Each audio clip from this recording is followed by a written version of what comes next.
السلام علیکم ورحمۃ اللہ وبرکاتہ۔ عزیز طلباء، آج کے اس لیکچر میں ہم علم حدیث سے دو اہم موضوعات کو زیر بحث لائیں گے۔ ایک حدیث کی جمع و تدوین کا موضوع ہے اور دوسرا حدیث کی ضرورت اور اہمیت کا ہے۔ بسم اللہ الرحمن الرحیم۔ حدیث کی ضرورت اور اہمیت، اس کا کچھ ہلکا سا بیان تعارف حدیث میں آپ کے سامنے گزر چکا ہے۔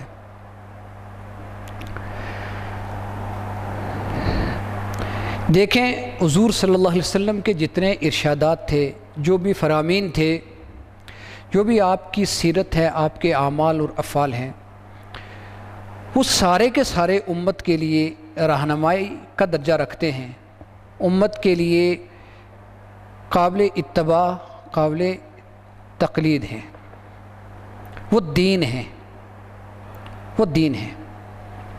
اس لیے کہ حضور صلی اللہ علیہ وسلم نے اپنے طور پر کبھی کوئی عمل نہیں کیا۔ فرمایا وما ينطق عن الهوى ان هو الا وحی یوحی۔ آپ کے اخلاق تھے تو حضرت عائشہ فرماتی ہیں کہ کانا خلقہ القرآن، آپ کے اخلاق قرآن تھے۔ تو آپ کی زندگی در حقیقت قرآنی تعلیمات، اس کا عملی، قرآنی تعلیمات کا عملی مظاہرہ تھا، مجسم قرآن تھے آپ۔ اس لیے حضور صلی اللہ علیہ وسلم کی سنت اور آپ کی احادیث کی دین کے اندر بہت بڑی حیثیت ہے، بہت بڑا مقام رکھتی ہیں، وہ دین ہے۔ اور اسی لیے ہمیشہ سے امت کے نزدیک حضور صلی اللہ علیہ وسلم کی سنت، آپ کی احادیث دین میں دوسرے مصدر کے طور پر لی گئی ہیں، سمجھی گئی ہیں، اور تقریباً تمام جتنے مسلمانوں کے جتنے سیکٹس ہیں ان سب کے اندر ان کی حیثیت مسلمہ رہی ہے۔ احادیث ان کو اگر ہم چھوڑ دیں تو ہم خود قرآن پاک کو نہیں سمجھ سکتے۔ قرآن پاک کا نزول کیسے ہوا، اس کے نزول کی تاریخ کیسی ہے، اس کی حفاظت کیسی ہوئی، کیسے اس کی یہ ساری چیزیں بھی ہمیں احادیث بتاتی ہے۔ حضور صلی اللہ علیہ وسلم کی احادیث سے ان چیزوں کا پتہ چلتا ہے، شان نزول کا ان سے پتہ چلتا ہے۔ تو خود قرآن فہمی کے لیے بہت سی چیزوں سے، قرآن پاک کے بہت سی چیزوں کو سمجھنے کے لیے ہمیں حدیث کی ضرورت پیش آتی ہے۔ آپ کو پتہ ہے کہ یہ سارے جتنے علوم، فقہ ہے، تفسیر ہے، یہ سارے بعد میں الگ ہوئے۔ ابتداً تو یا قرآن مجید تھی یا سنت کا علم تھا، تفسیر میں اسی میں تھی۔ بلکہ آج بھی آپ کتب حدیث اٹھا کے دیکھیں گے تو ان میں ایک کتاب التفسیر کے نام سے بخاری میں، ترمذی میں، باقی کتابوں میں آپ کو ملے گی۔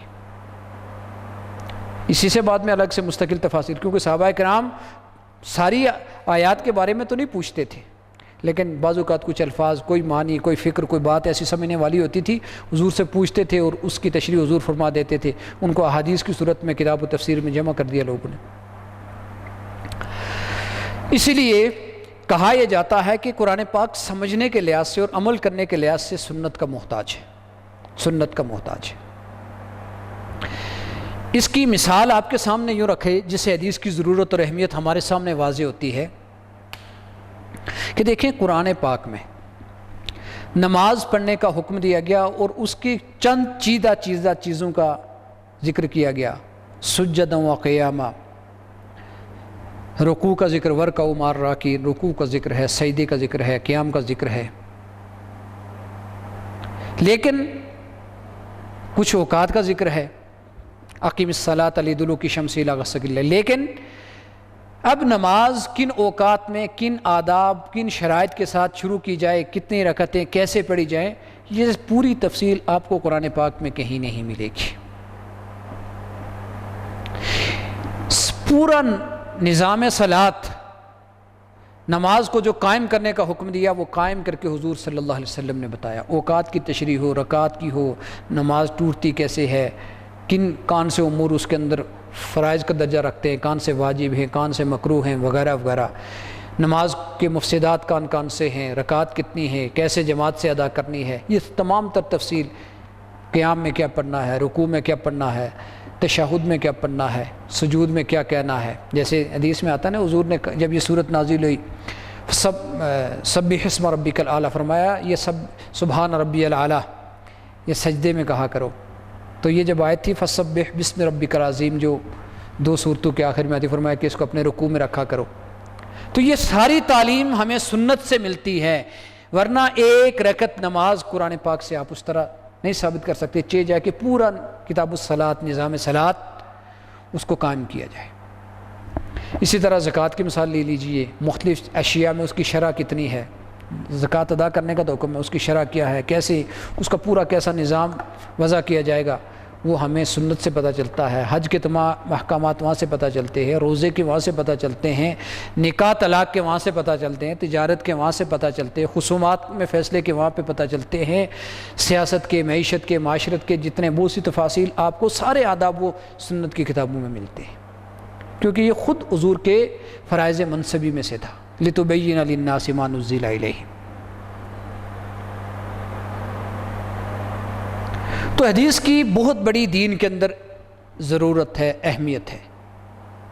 قرآن پاک کی تشریح تفسیر میں بھی اور قرآن احکامات پر عمل کرنے پر بھی اس کی اہمیت مسلم ہے. اچھا، ایک اور بات، خود قرآن پاک میں جگہ جگہ حکم دیا گیا حضور صلی اللہ علیہ وسلم کی اطاعت کا، مختلف انداز میں مختلف پیرائے سے حکم دیا گیا. مثلا من یطیع الرسول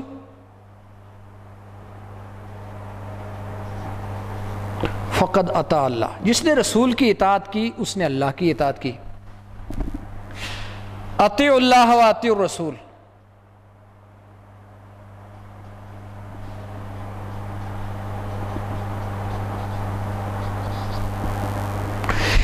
مختلف مواقع پہ وَأَطِيعُوا اللَّهَ وَأَطِيعُوا الرَّسُولَ فَإِن تَوَلَّيْتُمْ فَإِنَّمَا عَلَىٰ رَسُولِنَا الْبَلَاغُ الْمُبِينُ. اطیعوا اللہ وَأَطِيعُوا الرَّسُولَ یا ایھا الذین آمنوا اطیعوا اللہ وَأَطِيعُوا الرَّسُولَ وَلَا تُبْطِلُوا اعمالکم ان تطیعوہ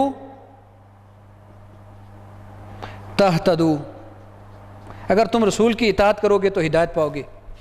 من یطیع اللہ ورسولہ فقد فاز فوزا عظیما، جس نے اللہ اور اس کے رسول کی اطاعت کی اس نے بڑی کامیابی پائی.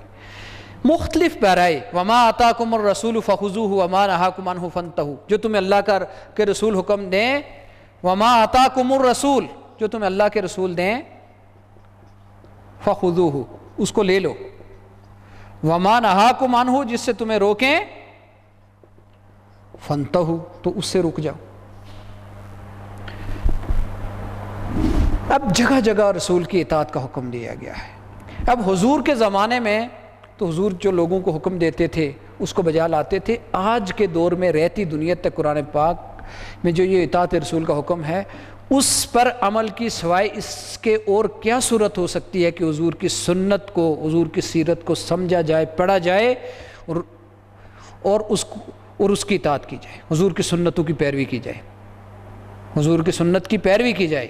آج کے دور میں حضور کی اطاعت آپ کی سنت کی پیروی ہے، اس کے علاوہ نہیں. اچھا، ایک اور پیرایا دیکھیں. قرآن ہر مومن، ہر مسلمان یہ چاہتا ہے کہ اللہ کی محبت اس کو نصیب ہو جائے. فرمایا قل ان کنتم، اگر تم لوگ تحبون اللہ سے محبت رکھتے ہو تو آپ ان سے کہہ دیجئے کہ فاتبعونی، تم میری اتباع کرو. اتباع اس سے بھی بڑھ کے، اطاعت سے بھی بڑھ کے ہوتی ہے. یحببکم اللہ، اللہ تم سے محبت کرے گا. ایک جگہ آتا ہے قرآن پاک میں سورہ احزاب کے تحت آپ کل پڑھ چکے ہیں کہ لقد کان لکم فی رسول اللہ اسوۃ حسنہ، تمہارے لیے حضور کی زندگی بہترین نمونہ ہے. یہ حضور کی نمونہ، حضور کی اتباع، یہ ساری زندگی، یہ ساری چیزیں زندگی میں نمونہ جو بن رہی ہیں یہ سیرت سے ہی معلوم ہوں گی، حضور کی سنت سے ہی تو معلوم ہوں گی. اچھا، ایک اور بات، یہ جو لوگ کہتے ہیں کہ شبہات کرتے ہیں کہ سنت محفوظ نہیں ہے، احادیث محفوظ نہیں، وہ تو پوری تاریخی تحقیقی جوابات الگ ہیں۔ لیکن ذرا سوچئے کہ اللہ تعالیٰ کا مطالبہ انسانوں سے یہ ہے، مسلمانوں سے یہ ہے کہ تمہارے لیے حضور کی زندگی نمونہ ہے۔ اب نمونہ جس زندگی کو قرار دیا جائے اور وہ انسانوں کے سامنے موجود نہ ہو، یہ کیسے ممکن ہے؟ اس لیے جس طرح قرآن پاک کو محفوظ بنایا گیا، آپ کی سنت اور آپ کے ہر طریقے کو بھی امت کے لیے اللہ تعالیٰ نے اس کا بھی اہتمام کر کے محفوظ بنوا دیا۔ تو یہ ساری آیات کامیابی کے حصول کے لیے حضور کی اطاعت کو لازمی قرار دینا، ہدایت کے حصول کے لیے حضور کی اطاعت کو ضروری قرار دینا، اللہ کے رسول کی اطاعت کو چھوڑنے پر اعمال کے غارت ہونے کا بیان کر دینا، مختلف جو پیرائے ہیں، یہ سارے حضور صلی اللہ علیہ وسلم کی سنت کی اہمیت کو ہمارے سامنے واضح کرتے ہیں۔ دوسری میں نے آپ کو بتایا کہ ہم خود قرآنی احکام پر کسی زندگی کے شعبے میں، نہ عبادات میں نہ معاملات میں، ان پر تب تک عمل پیرا نہیں ہو سکتے جب تک ہم حضور صلی اللہ علیہ وسلم کی سنت سے اس کو معلوم نہیں کریں گے۔ حدیث خود وہی ہے، یہ اس کی ضرورت اور اہمیت ہمارے لیے واضح کرتی ہے۔ اس سے بڑھ کے ایک اور بات آپ حدیث کی اہمیت کے حوالے سے جانیں کہ دیکھیں حضور صلی اللہ علیہ وسلم نے جو معاشرہ قائم کیا، اس کی پوری ایک تاریخ ہے حضور کی سیرت کی، کیسے غزوات ہوئے، کیسے جنگ ہوئی، کیسے صلح ہوئی، وہ پوری امت کا ایک ورثہ ہے۔ منافقین سے کیسے نمٹا گیا، مشرکین سے کیسے نمٹا گیا، سوسائٹی کی اصلاح کیسے، وہ ساری خد و خال اس سوسائٹی کی پوری ثقافت، پورا ورثہ، پوری تہذیب ہمارے سامنے یہ حضور صلی اللہ علیہ وسلم کی احادیث ہمارے سامنے واضح کرتی ہے۔ تو بہرحال ہمیشہ سے امت کا اس بات پر اتفاق رہا ہے کہ حضور صلی اللہ علیہ وسلم کی احادیث، حضور کی سنت، یہ دین اسلام کا دوسرا مستر ہے اور اس کی اہمیت ہمیشہ دین کے اندر مسلم رہی ہے۔ چند لوگ جو ماضی قریب میں اس طرح کے پیدا ہوئے ہیں کہ جنہوں نے یہ کہا کہ احادیث ہمارے لیے مستند نہیں ہے، اور یہ تو انہوں نے بہت سے شاید کوئی اچھے برے ان کے مقاصد ہوئے ہوں گے، بہتر اللہ تعالیٰ جانتا ہے، لیکن بہرحال اس سے مستغنی ہو کے نہ تو دین پر عمل کیا جا سکتا ہے اور نہ ہی دنیاوی ترقی ممکن ہے، کیونکہ کامیابی اللہ تعالیٰ نے حضور کی سنت کے اندر رکھی ہے، حضور صلی اللہ علیہ وسلم کی اتباع میں قرار دی ہے۔ اب جمع و تدوین حدیث، یہ جو دوسری چیز ہے جو پہلے میں نے اوپر آپ کے سامنے لکھی ہے کہ حضور صلی اللہ علیہ وسلم کی احادیث کو جمع کیسے کیا گیا اور ان کو مدون تدوین کیسے کیا گیا، یہ ایک اہم ٹاپک ہے۔ اصل میں ہمیشہ سے مستشرقین یا جو ایسی قوتیں ہیں جو اسلام کے فکر و فلسفہ کے حوالے سے مسلمانوں کے ذہنوں میں شکوک و شبہات پیدا کرنا چاہتی ہیں، انہوں نے قرآن پاک کے اوپر بھی حملہ کیا، لیکن وہاں پر تو ہمیشہ منہ کی کھانی پڑی، کیونکہ وہاں پر کوئی ان کو ایسا سوراخ نہیں ملا جہاں سے وہ، یا کوئی ایسا نقطہ نہیں مل سکا کہ جس کی بنیاد پر وہ اپنی عمارت ایسی کھڑی کر سکے۔ حقیقی اعتراض کی گنجائش احادیث میں بھی نہیں ہے، سنت میں بھی نہیں ہے، لیکن رائی کا پہاڑ بنانے میں یہ لوگ بڑے ماہر ہوتے ہیں۔ تو بنیادی مقصد تو آپ کو پتہ ہے کہ کسی بھی قوم کو جب دوسری قوم شکست دیتی ہے تو 3 میدانوں میں شکست دیتی ہے۔ سب سے پہلے سیاسی میدان میں حق حکمرانی سے محروم کر دیتی ہے، دوسرے میدان میں اس کو معیشت کے اندر وسائل کے اوپر قابض ہو کے اس کو محروم المعیشت بنا دیتی ہے، اس کی معیشت کو تباہ کر دیتی ہے، اور اس کا قبضہ تب تمام ہوتا ہے، تسلط تب مکمل ہوتا ہے کہ جب وہ فکر و فلسفے میں اس کو شکست دے دے، اس کے لحاظ سے شکوک و شبہات پیدا کرتے ہیں۔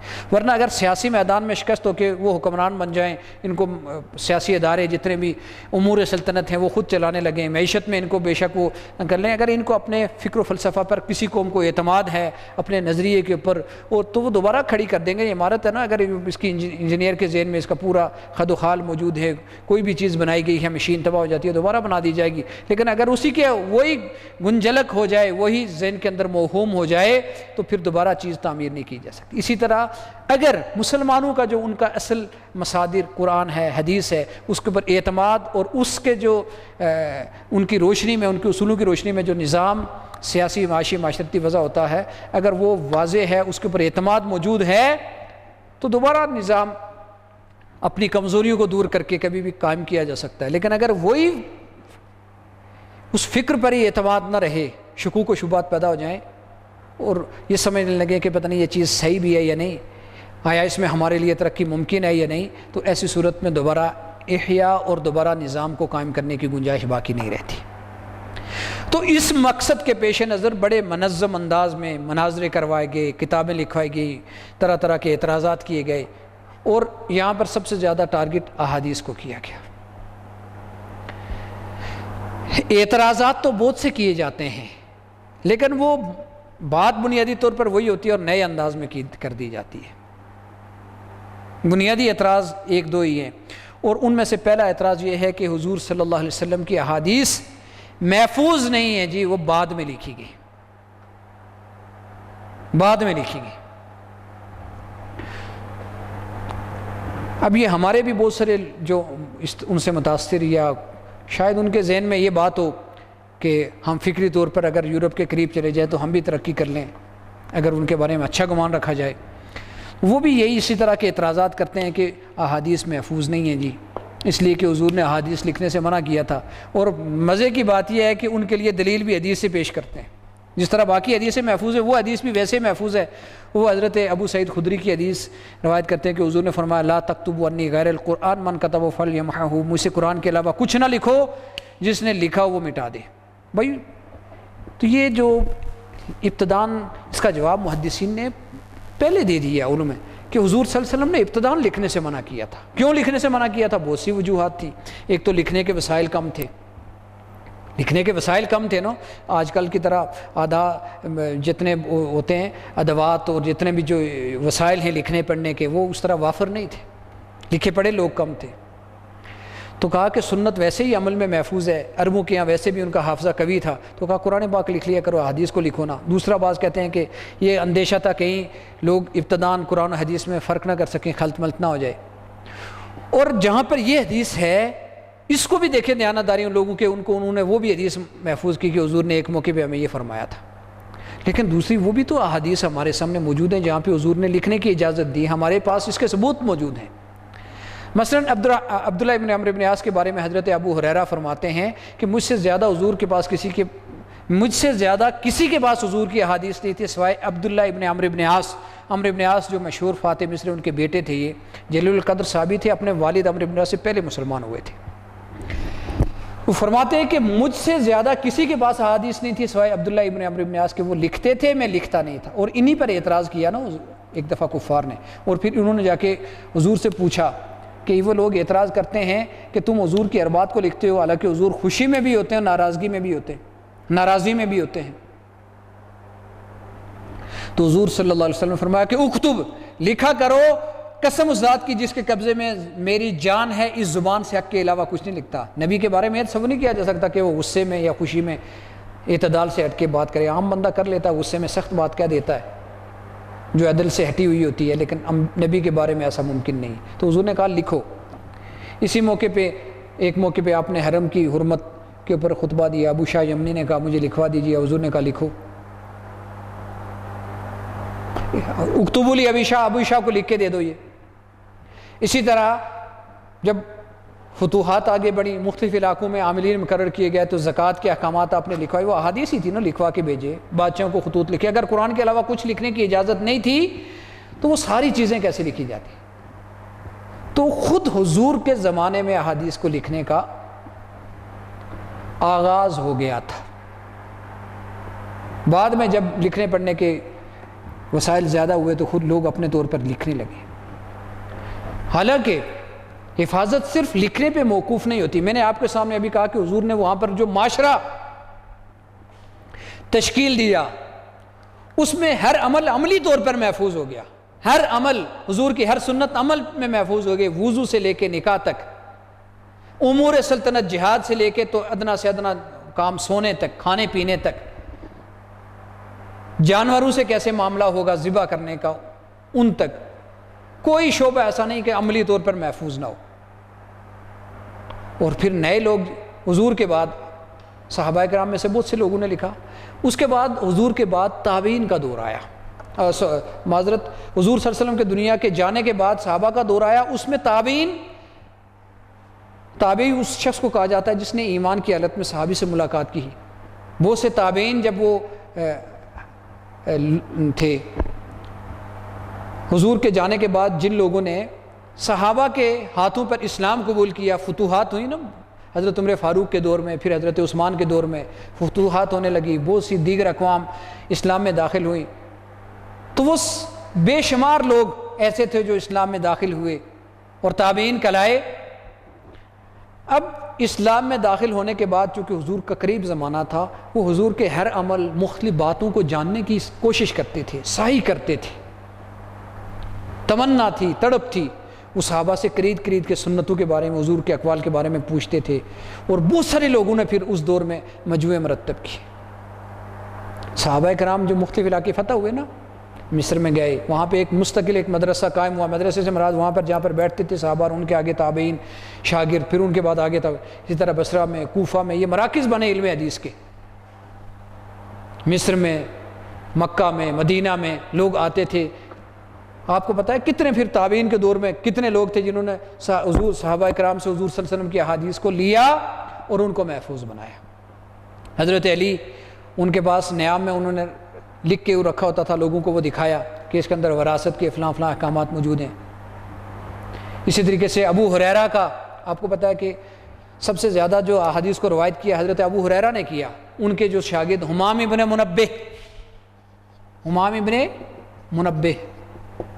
انہوں نے جو صحیفہ مرتب کیا، اور حیرت کی بات یہ ہے کہ اس کا ایک نسخہ برلن کی کسی یونیورسٹی میں ڈاکٹر حمید اللہ کو ملا، اور جب اس کا دیکھیں نا اللہ تعالیٰ نے اس کا سنت کا ایک اعجاز ثابت کیا، تو اس کے احادیث کو جب موازنہ اس کا مسند احمد سے کیا گیا، اب یہی نہیں ویسے ہی تھا، ان کے شاگرد ان نے مرتب کیا۔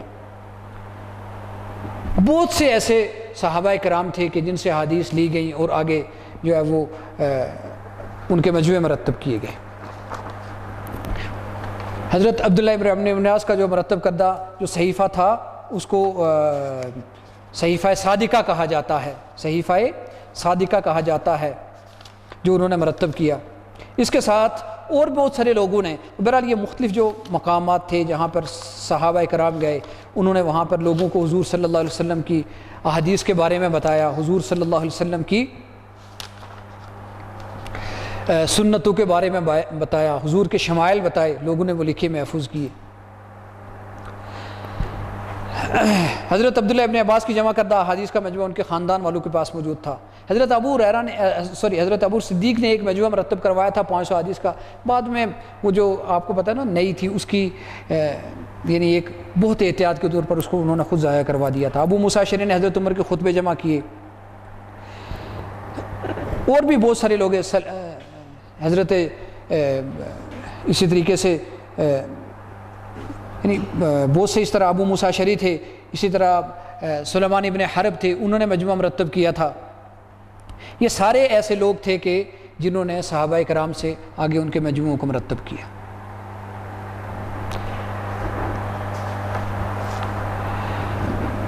اب اس کے بعد ایک دور حضرت عمر بن عبدالعزیز کا شروع ہوا۔ آپ کو پتہ ہے 99 ہجری میں حضرت عمر بن عبدالعزیز یہ خلیفہ بنے، اموی خلیفہ تھے۔ اب اس دور میں جو بڑے صحابہ کرام تھے وہ اور کبار تابعین بھی دنیا سے جا چکے تھے۔ یہ جب خلیفہ بنے تو سرکاری سطح پر انہوں نے احادیث کی جمع و تدوین کا اہتمام کیا۔ انہوں نے عمرو بن حزم کو خط لکھا جو مدینہ میں ان کے گورنر تھے کہ مجھے انی خفت دروس العلم بذہاب العلماء، مجھے یہ اندیشہ ہے کہ علماء چلے جائیں گے اور علم مٹ جائے گا، لہٰذا جو بھی احادیث ہیں حضور کی اس طرح کے جتنا علمی ذخیرہ ہے اس کو جمع کیا جائے۔ چنانچہ آپ کے اس حکم پر سرکاری سطح پر جتنا حدیث کا علم تھا موجود تھا وہ جمع کیا گیا۔ شام کے امام مکحول نے جمع کیا، امام شابی نے جمع کیا، امام زہری نے جمع کیا، ان سب لوگوں نے احادیث کی کتب مجموعے جہاں جہاں تھے مرتب کیے گئے۔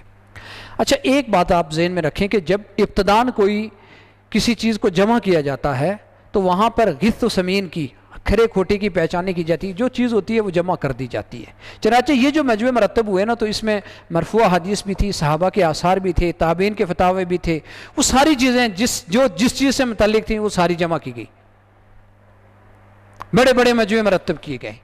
یہ جو اس کو آگے پھر الگ الگ کرنا ہے نا، جس طرح ابتداً ہمارے ہاں یہ جب وہ مکئی کی فصل ہوتی ہے تو پہلے ساری جمع کر دی جاتی ہے، اس کے بعد پھر ان میں سے الگ کیا جاتا ہے، یہ سارے اچھے ہیں، ان کو بیج کے لیے رکھ دیا جا سکتا ہے، ان کو پسوانے کے لیے رکھا جا سکتا ہے، یہ بالکل ناقص قسم کی ہیں، ان کو صرف مرغوں کو کھلانے کے لیے، اس طرح ان چیزوں کے لیے استعمال کیا جا سکتا ہے۔ اسی طرح سے اس سے پہلے احادیث کو جمع کیا گیا، اقوال صحابہ کو، تابعین کو، فتاویٰ، جو کچھ جہاں پر تھا وہ جمع کیا گیا، بڑے مجموعے مرتب ہو گئے، محفوظ ہو گئے۔ اب پھر اسی مجموعے سے، ظاہر ہے اتنے بڑے مجموعے سے کسی کو استفادہ آسان تو نہیں تھا نا، اس سے استفادہ آسان نہیں تھا۔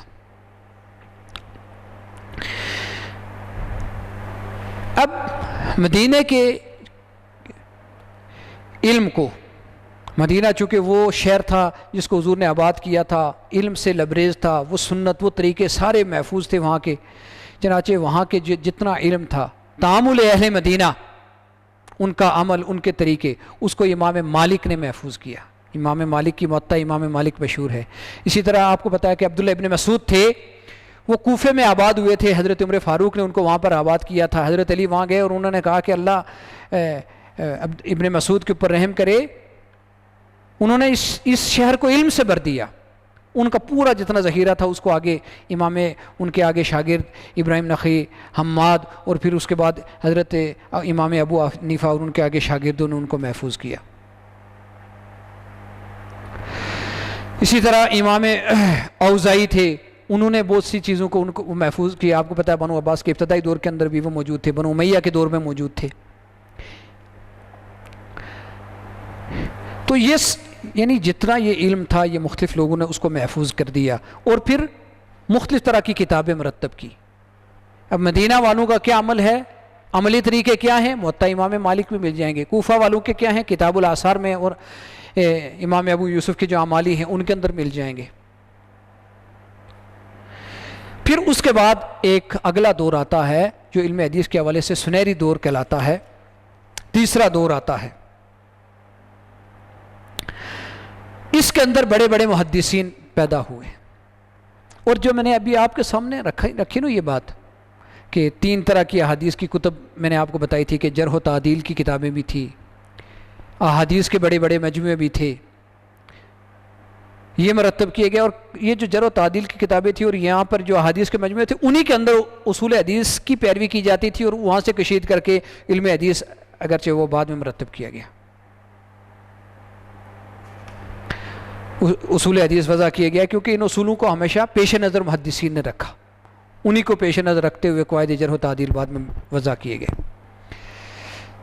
اب اس دور کے اندر اس علم حدیث سے، چونکہ جتنی آگے قانون سازی ہوتی تھی، جو ہی فتوحات بڑھتی جا رہی تھی، وقت گزرنے کے ساتھ ساتھ نئے مسائل پیدا ہو رہے تھے، تو ظاہر ہے کہ جو قانون کے بنیادی مصادر ہیں وہ جتنے واضح طور پر فقہا کے سامنے ہوں گے، کھرا کھوٹا الگ ہوگا، پھر اس سے استنباط کر کے تو ان سے قانون سازی آسان ہوتی تھی۔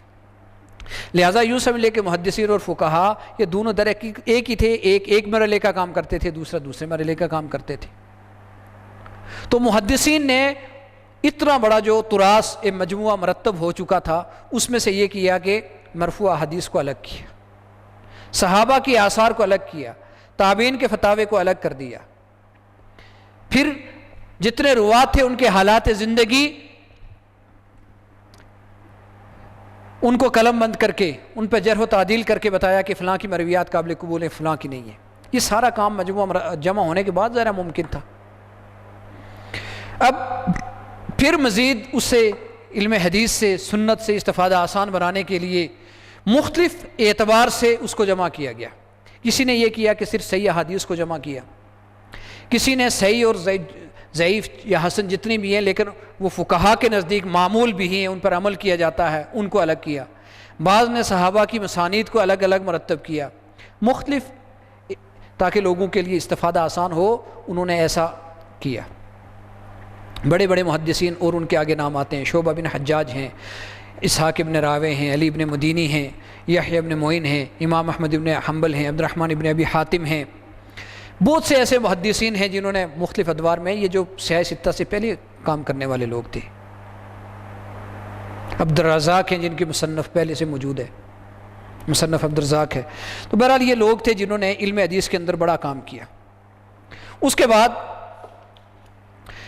یہ سیاہ ستہ، جو جن کو ہم سیاہ ستہ کہتے ہیں، ان کو کتب ستہ کہا جاتا ہے، یہ بھی مرتب کی گئی، جن کے نام آپ کو پتہ ہے، آپ میں سے ہر ایک کو معلوم ہے۔ صحیح بخاری،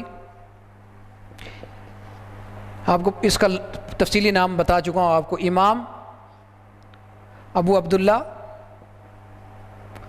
محمد ابن اسماعیل بخاری، بخارا کے تھے یہ، بخارا سمرقند افغانستان کے ساتھ، جو روس کے ساتھ جو پہلے ملحق ریاستیں ہوتی تھیں ان کے اندر یہ بخارا سمرقند، یہ سارے یہاں پر ہیں۔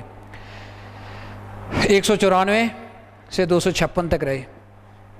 دوسرا صحیح مسلم بن حجاج قشیری کی تھی، 261 میں فوت ہوئے، 204 یا 206 یا 202، پیدائش کے سن میں اختلاف ہے، 206 سے یا 204 سے 261 تک رہے۔ اسی طرح سنن ترمذی، ابو عیسیٰ محمد ابن عیسیٰ ترمذی، سنن ترمذی، سنن نسائی، ابو عبد الرحمن احمد بن شعیب نسائی، سنن نسائی، سنن ابی داؤد، سلمان ابن اشعث 275 میں فوت ہوئے، اور سنن ابن ماجہ، یہ 6 مشہور ہیں زیادہ۔ ابو عبداللہ جی محمد ابن یزید القزوینی،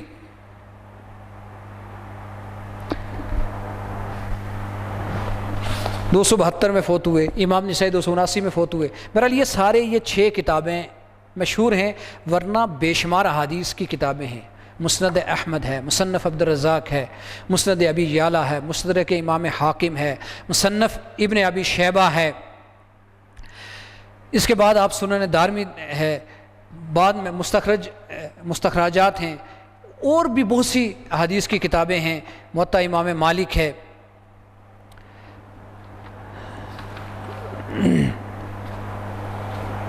اب یہ 6 کتابیں زیادہ مشہور ہیں، ان میں سے پہلی 2 صحیحین کہلاتی ہیں، صحیح کی تسنیہ صحیحین، ان میں چونکہ تمام احادیث صحیح ہیں، اور امت ان میں اس لیے جو حدیث ان دونوں کتابوں کے اندر ہو، صحیح بخاری میں موجود ہو، صحیح مسلم میں بھی موجود ہو، اس کو متفقن علیہ کہتے ہیں، یعنی دونوں یہ جو شیخین ہیں حدیث کے، یہ اس کی صحت پر متفق ہے۔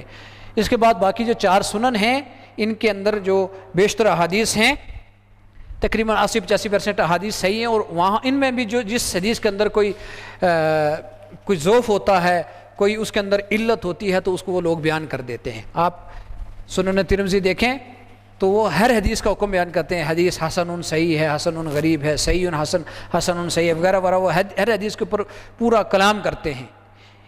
امام ابو داؤد کلام کرتے ہیں۔ ان کتابوں کے اندر، سنن ابن ماجہ کے اندر چونکہ ضعیف اور بعض موضوع احادیث موجود ہے، اس لیے بعض لوگ اس کو سیاہ ستہ سے خارج کر لیتے ہیں۔ بہرحال یہ ان کا تعارف آپ کو بتا دیا گیا مختصراً کہ کیسے یہ علم حدیث بتدریج جو ہے وہ آگے بڑھا۔ ان کتابوں کا تعارف آپ پہلے بھی کئی مرتبہ پڑھ چکے ہیں۔ اب یہاں پر آپ نے ناموں کے اندر غور کیا ہوگا کہ میں نے کہا کہ صحیح مسلم تو صحیح بخاری تو آپ کو پتہ ہے کہ الجامع الصحیح،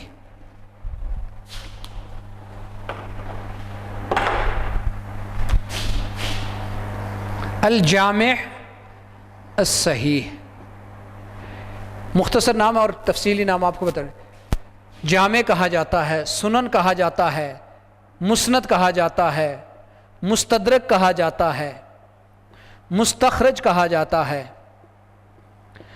معجم کہا جاتا ہے۔ آپ کو ابھی نام بتا رہا تھا نا، معجم طبرانی، معجم الاوسط، معجم الکبیر، معجم الصغیر، طبرانی کی جو ہیں معاجم ہیں۔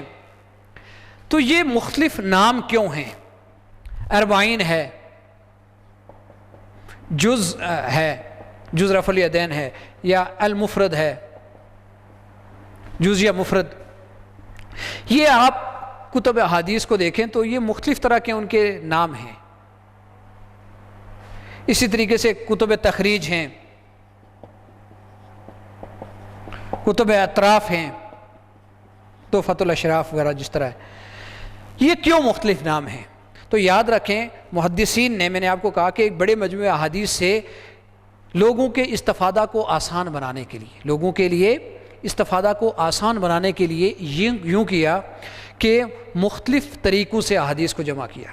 جامع اس کتاب کو کہا جاتا ہے، حدیث میں جامع اس کتاب کو کہا جاتا ہے جس میں تمام ابواب، تمام موضوعات، جو 8 ان کے مشہور موضوعات ہیں، طہارت سے متعلق، عبادت سے متعلق، تفسیر سے متعلق، فتن سے متعلق، مغازی سے متعلق، تمام سے متعلق احادیث جس میں موجود ہوں تو وہ جامع کہلاتی ہے. جیسے جامع الجامع صحیح امام بخاری کی صحیح جامع کہلاتی ہے، جامع ترمذی کہلاتی ہے. اسی طرح سفیان ثوری کی جامع تھی، سفیان ثوری کی بھی جامع کتاب ایک تھی. تو جامع اس کتاب حدیث کو کہا جاتا ہے جس میں عموماً یہ کتاب الایمان یا کتاب الوحی یہاں سے شروع ہوتی ہے. امام مسلم کی کتاب الایمان ایمان سے شروع ہوتی ہے، بعض کتاب الوحی، کتاب العلم یہاں سے شروع کرتے ہیں. تو جس میں تمام موضوعات سے متعلق آپ کو احادیث ملے. سنن کس کتاب کو کہتے ہیں؟ اس کے مرتب کرنے والوں کا مقصد کیا ہے؟ سنن وہ کتاب حدیث ہے کہ جس میں احادیث کو فقہی ابواب کی ترتیب سے، فقہ، علم فقہ آپ کو پتہ ہے کہ یہ عملی جو جتنے احکامات ہوتے ہیں، العملی، جی عملیہ، ان سے بحث کرتے ہیں جو اعمال میں لاد جاتے ہیں. اس لیے سنن اس کتاب حدیث کو کہتے ہیں کہ جس میں فقہی ابواب کی ترتیب سے احادیث کو جمع کیا گیا. اور آپ کو پتہ ہے کہ فقہ کی کتابیں کہاں سے شروع ہوتی ہیں؟ کتاب الطہارت سے شروع ہوتی ہے. وضو کے، غسل کے، یہاں سے مسائل، پانی کے مسائل یہاں سے. تو آپ سنن ترمذی کو دیکھیں، ابو داؤد کو دیکھیں، ابن ماجہ کو دیکھیں، ساری کتاب طہارت سے شروع ہوں گی، کتاب الطہارت سے شروع ہوں گی. اور یہ زیادہ تر ان کو جمع کرنے، ان کے مرتب کرنے کا مقصد یہی ہوتا ہے کہ اگر کوئی عملی مسائل کے حوالے سے استنباط کرنا چاہتا ہے، احادیث سے اس کی شرعی حیثیت دیکھنا چاہتا ہے کسی عمل کی، تو اس کے سامنے یہ احادیث موجود ہوں، اس کی صحت ضعف اس کے سب اس کے سامنے ہو. امام ترمذی نے تو یہاں تک بھی کیا ہے کہ حدیث لکھ کے اس کے بعد بتایا کہ یہ فلاں امام وبہ قال فلان و فلان و فلان و فلان، کہ یہ حدیث ہے اور اسی کو اپنا مستدل بنا کے اسی سے مستنبط احکام کر کے فلاں نے کہا کہ یہ عمل یہ ہے. سنن، امام ابو داؤد کی سنن بھی اسی طرح ہے. اب تیسری جو قسم ہے وہ مسند ہے. مسند اس کتاب حدیث کو کہتے ہیں جامع جس میں تمام ابواب سے متعلق کتب موجود ہوں، احادیث موجود ہوں، جامع کمپریہنسو. سنن جس میں فقہی ابواب. مسند وہ کتاب حدیث ہے جس میں ہر صحابی کی مرویات سے مراد اس کی روایت شدہ احادیث، ہر صحابی کی مرویات اس کے نام کے تحت جمع کی جائے. مثلا ابو صدیق، مسند ابو صدیق، حضرت صدیق نے جو بھی احادیث روایت کی ہیں، خواہ وہ نماز سے متعلق ہیں، ایمان سے متعلق ہیں، جہاد سے متعلق ہیں، زہد سے متعلق ہیں، فتن سے متعلق ہیں، جس موضوع سے بھی، لیکن ان کی نام کے تحت جمع کر دی جائیں. اسی طرح باقی صحابہ، حضرت عمر فاروق، حضرت عثمان، حضرت علی، عبداللہ ابن مسعود، ابو ہریرہ، یہ عبداللہ ابن عباس، عبداللہ ابن عمر، سب کے ناموں کے تحت جمع کر دی جائیں. حضرت عائشہ کی، جابر ابن عبداللہ کے نام سے، ہر ایک کے نام کے تحت جمع کر دی جائے. اس کو مسند کہتے ہیں. سند سے اس کا جو ہے مسند فلان، مسند فلان، مسند فلان. اب یہ دیکھیں، یہ جو کتاب ہے مسند، یہ اس کے لیے تو مفید ہے کہ جو کسی صحابہ کے حالات زندگی، اس کی مرویات کو دیکھنا چاہتا ہے، لیکن اس کے لیے تو نہیں مفید کہ جو وضو یا نماز یا جہاد یا صلاح یا زکوٰۃ سے متعلق یا تجارت سے متعلق کوئی مسئلہ دیکھنا چاہے. اس کے لیے تو مفید یا جامع ہے، یا یہ تو پوری مسند پڑھ کے شاید اس کو حدیث ملے یا نہ ملے.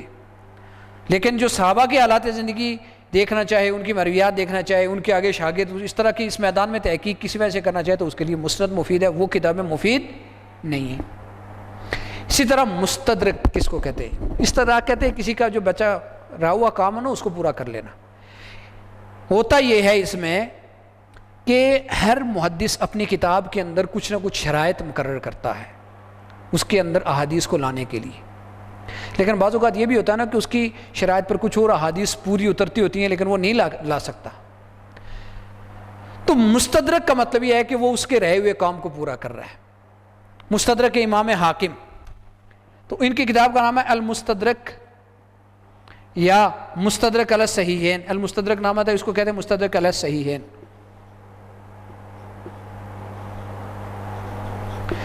امام بخاری اور امام مسلم دونوں نے شرائط عائد کی ہیں کہ جو احادیث ان شرائط پر پوری اترتی ہیں ان کو ہم اپنی کتاب میں لائیں گے.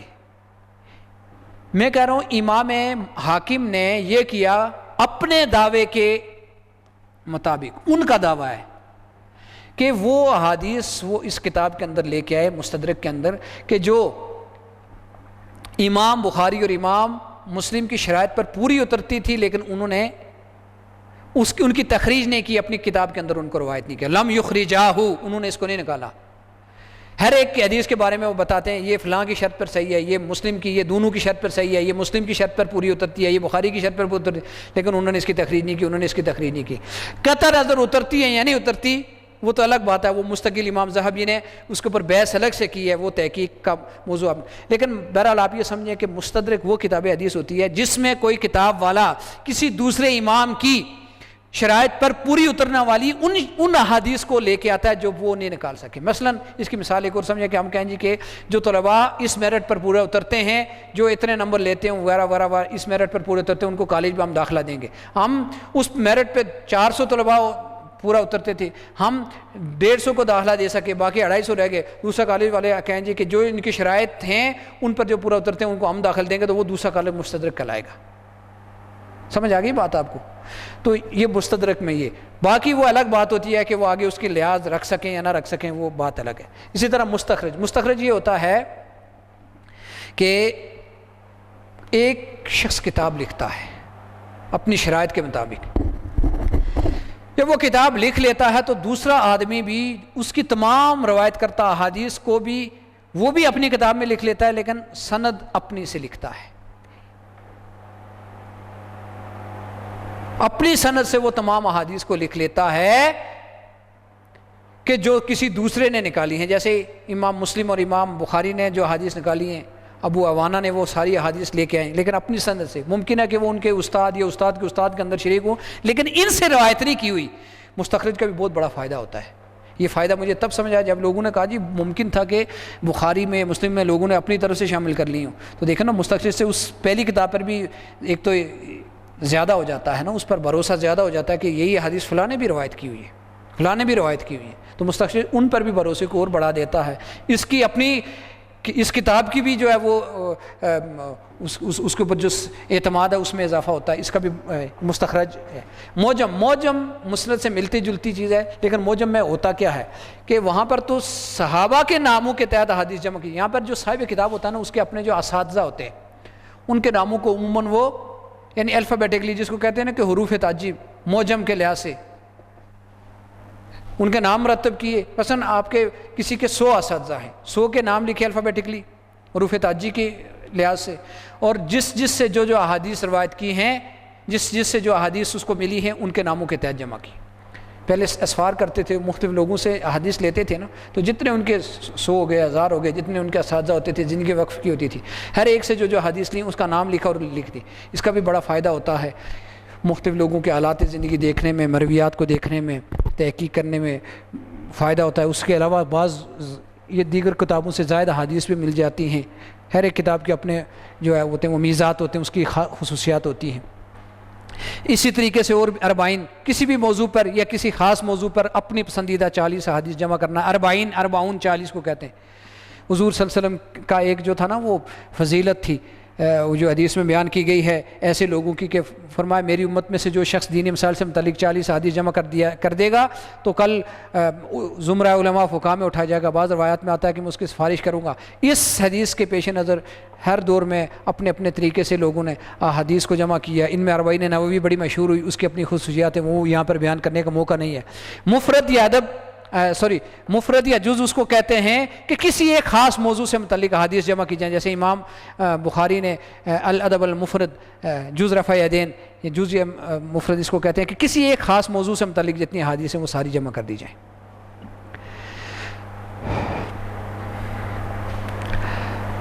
کتب تخریج سے مراد یہ ہے کہ کتب تخریج کے اندر یہ ہوتا ہے کہ حدیث ایسی کتابیں ہوتی ہیں نا کہ جن کے اندر احادیث تو ذکر کی جاتی ہیں، بعض اوقات سند بھی وہ ذکر کر لیتے ہیں اور یہ اس کے بعد یہ بتا دیتے ہیں کہ یہ فلاں فلاں کتاب کے اندر یہ احادیث موجود ہے۔ ایک تو یہ ہے۔ دوسری بات یہ ہوتی ہے کہ بعض اوقات کتب تخریج کے اندر ایسے ہوتا ہے کہ کوئی فقہ کی کتاب ہے، کوئی تصوف کی کتاب ہے، کسی تفسیر ہے، تو اس میں یہ ہے کہ احادیث موجود ہیں لیکن اس کی سند موجود نہیں ہے، ان کا درجہ ان احادیث کا متعین نہیں کیا گیا۔ تو کتب تخریج کے اندر جس طرح عبداللہ بن یوسف الزیلعی نے ان کی کتاب ہے نا جو کیا اس کا نام مجھے ابھی ذہن سے نکل گیا، الہدایہ کی جو انہوں نے وہ کی جی نصب الرایہ ان کی کتاب کا نام ہے، عبداللہ بن یوسف الزیلعی نے، تو یہ تخریج کی کتاب ہے۔ اس میں انہوں نے یہ ہے کہ جو ہدایہ کی جو کتابیں ہیں، ہدایہ کی کتاب الہدایہ جو فقہ کی کتاب ہے، ہدایہ جو فقہ کی کتاب ہے فقہ حنفی کی، اس کے اندر جتنی احادیث ہیں جس کو انہوں نے اس کا ایک حصہ ذکر کیا ہے، ان کی تخریج کی ہے، ان کی اسناد، ان کا وہ ساری چیزیں بیان کی ہیں نصب الرایہ میں۔